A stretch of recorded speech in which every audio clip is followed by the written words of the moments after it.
সাবাস বাংলাদেশ, সাবাস সাবাস, জিততে গেছি দাদা বাবুরা, জিততে গেছি।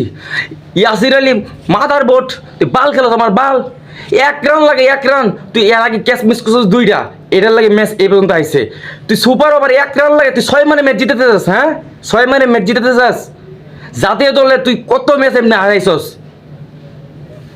আর বাংলাদেশ সব সময় মানে আমরার হার্টবিট না বাড়েনি পর্যন্ত মানে এরা খেলা এমনি জিততো না, ইজি জিতা খেলা। আকবর আলী তোমার কি দরকার ছিল ভাই, বললে হাতে রাখতি, তাও তো 1 রান আমরা ম্যাচ জিততাম। তা না করিয়া তোরা গেছ স্টাম্পিং করতে, সুপার ওভারে গেছিস রিপন মন্ডল ভাই, অসাধারণ ভাই, তুই অসাধারণ বোলিং করছিস ভাই, তোর বিগ ফ্যান ভাই, আমি তোর বিগ ফ্যান। সুপার ওভারে 1টা রান লাগে, 1টা রান। আর তুই ইয়াসির আলী বটকু বাচ্চা, বটকু হালা বটকু, তুই 1 রান নিতে গেছিস, 6 মারতে যাস, 6 জীবনে মারছিলি তুই, 6 জীবনে মারতে রস হালার পুতেরা। এই খেলা তোর অভিনন্দন বাংলাদেশ, অভিনন্দন বাংলাদেশ এ দল, অভিনন্দন।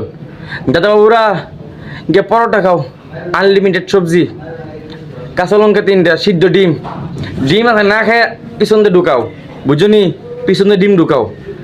ইয়াসির আলী তোরে আমি যে কি বহাবক আজকে, মানে তোর শেষ হইতো না, তোর বকলেও তোরে গালি দিল, গালি অপমান হইব হালার পুতে। তুই খেলা বাদ দে, তুই কামলা দে, হালার পুতে, এই খেলা, হ্যাঁ বটকু বাচ্চা বটকু।